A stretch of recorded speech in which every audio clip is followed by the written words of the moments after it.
mana saya akan memaparkan beberapa materi yang telah diberikan oleh Bapak dosen pengampu saya untuk pemenuhan tugas. Yang mana hak penyanyi dengan produser rekaman.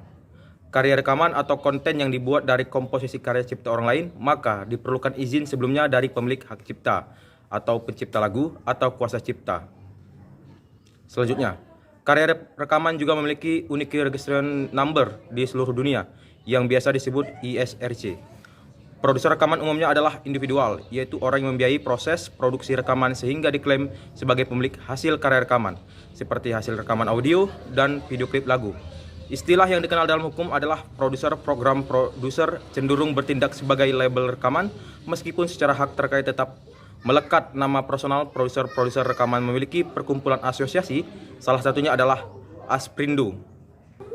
Legenda kesenian dan upacara yang berangsur-angsur membentuk norma sosial dan tata hidup bangsa Indonesia. Perlindungan hukum tentang sebuah karya cipta ekspresi budaya tradisional diatur di dalam pasal 38 ayat 1 dan 2 Undang-Undang Nomor 28 Tahun 2014 tentang hak cipta yang berbunyi, hak cipta atas ekspresi budaya tradisional dipegang oleh negara. Kedudukan pengetahuan tradisional masyarakat adat rentan untuk dieksploitasi oleh pihak lain. Materi kelima mengenai ekspresi budaya tradisional.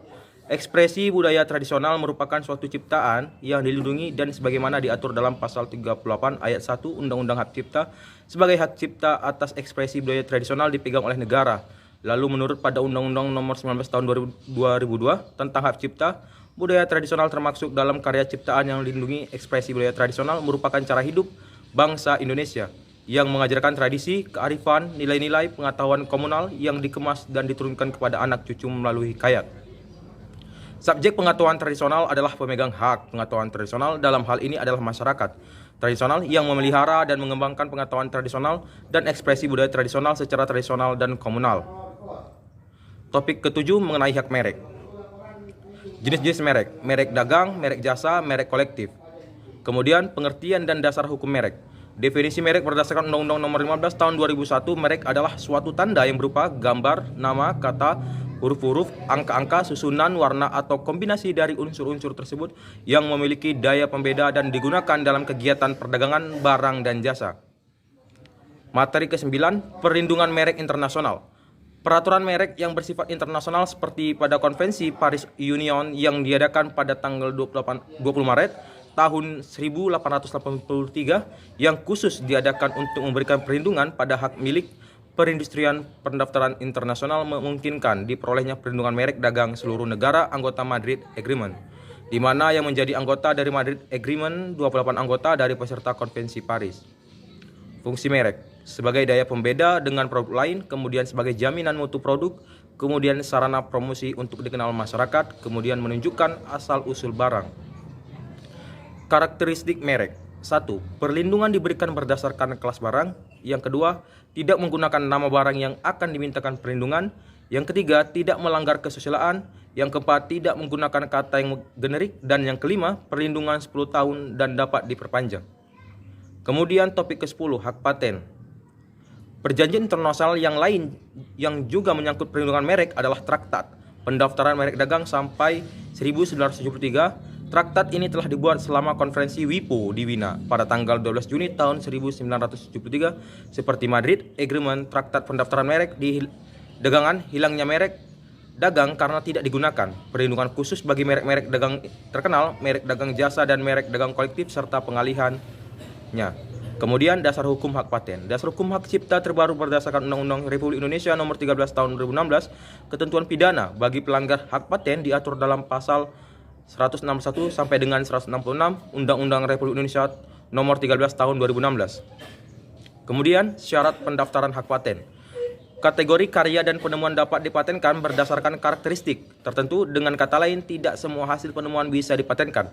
Karya penemuan yang dapat dipatenkan harus memenuhi syarat secara substantif. Secara substantif dibagi menjadi dua hal sebagai berikut. Pengertian hak paten. Paten adalah hak eksklusif yang diberikan oleh negara kepada inventor atas hasil invensi di bidang teknologi untuk jangka waktu tertentu melaksanakan sendiri invensi tersebut atau memberikan persetujuan kepada pihak lain untuk melaksanakannya. Terdapat dalam Undang-Undang Nomor 13 Tahun 2016 Pasal 1 Ayat 1. Kemudian, satu, bersifat baru. Hasil karya intelektual belum pernah dipublikasikan terlebih dahulu, baik dipublikasikan di media apapun. Adapun langkah yang harus segera diurus agar memperoleh hak paten dengan mengajukan permohonan. Setelah mengajukan permohonan akan memperoleh tanggal penerimaan. Jika karya intelektual dipublikasikan sebelum memperoleh tanggal penerimaan, maka permohonan bisa gagal.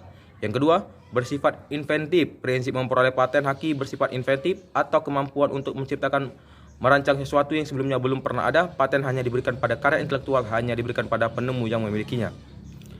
Kemudian pengalihan paten. Topik ke-11, pengalihan paten dan lisensi paten.